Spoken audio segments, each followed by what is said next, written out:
இப்போ முஸ்லீம்கள்ட்ட ஒரு கருத்து இருக்குது சார். இப்போ இந்த ரமதான் பெருநாள், ஈதுல் அல்ஹா, ஈதுல் ஃபித்ர் வரும்போது இரட்டை குத்துபான்னு சொல்லுவோம். வெள்ளிக்கிழமை அன்னைக்கு பெருநாள் வந்துருச்சு அப்படின்னா, அப்படி இரட்டை குத்துபா வந்துருச்சுன்னா, அன்னைக்கு யாராவது ஒரு முஸ்லீம் மதகுருவோ, இல்லை முஸ்லீமில் இருக்க முக்கியமான தலைவர்களோ இறந்துருவாங்க அப்படின்னு ஒரு நம்பிக்கை இருக்குது. இது மார்க்கத்தினுடைய அடிப்படையில் இது சரியான விஷயமா? இல்லை, இதுவும் மூட பழக்க வழக்கம் தான். பொதுவாக நாட்டுடைய அது முஸ்லீம் தலைவர் தாங்கிறது இல்லை. பொதுவாக நாட்டுடைய பொதுவாக தலைவர்கள் ஏதாவது ஆமாம், நாட்டில் முக்கியமான ஒரு தலைவரோ முக்கியமான முக்கிய புள்ளி இறந்துருவார். ம். ஏன்னா ஒரே நாளில் 2 ஹுத்பா வந்துருச்சு.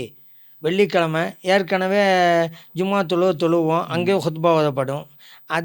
அதே போல் பெருநாள் தொழுகைக்கும் ஹுத்பா ஓதப்படும். ஃபஸ்ட்டு பெருநாள் தொழுகை வந்தோன்னா அதுக்கு பிறகு தான் ஜும்மா தொழுகை வரும். அப்போ ஒரு நாளிலேயே 2 ஹுத்பா, அதான் ரெட்டை ஹுத்பா அப்படிம்பாங்க.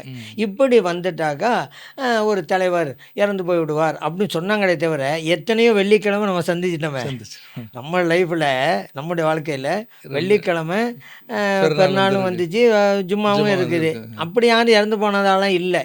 அப்போ இது தவறான ஒரு கருத்து தாங்கிறத நம்ம நிதர்சனமாக நம்ம பார்த்துட்டோம். அப்படியெல்லாம் கிடையாது, அப்படி நடக்கவும் இல்லை.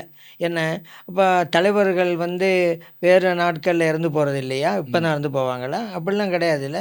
சரி, அந்த நாட்டில் அப்படி இறந்து போனாங்களான்டா அதுவும் இல்லையே. அதில் இன்னொரு விஷயம், இந்த மாதிரி வேறு வகையில் மூட பழக்கம் அரபுகளுக்கு மத்தியில் இருந்துச்சு. நபி ஸல்லல்லாஹு அலைஹி வஸல்லம் அவருடைய மகன் இப்ராஹிம் ரலியல்லாஹு அன்ஹு சின்ன பிள்ளை, வஃபாத் ஆகிட்டாங்க. வஃபாத்தான அன்னைக்கு சூரிய கிரகணம் ஏற்பட்டு போச்சு. மக்கள் என்ன தெரியுமா பேசுனாங்க? ஒரு நபியினுடைய மகன், ஒரு இறைத்தூதருடைய மகன் இறந்து போனதுனால தான் சூரிய கிரகணம் அப்படின்னு பேச ஆரம்பிச்சிட்டாங்க. சாமானியராக இருந்தாக்கா சரி பரவாயில்ல, நம்முடைய மகனை பற்றி எல்லாம் பேசுகிறான்னு நினைப்பாங்க. ஆனால் அவங்க இறைத்தூதர் அல்லவா, உண்மைக்கு மாற்றமான கருத்து இருந்தால் அப்போவே துடைச்சிருந்துவாங்க.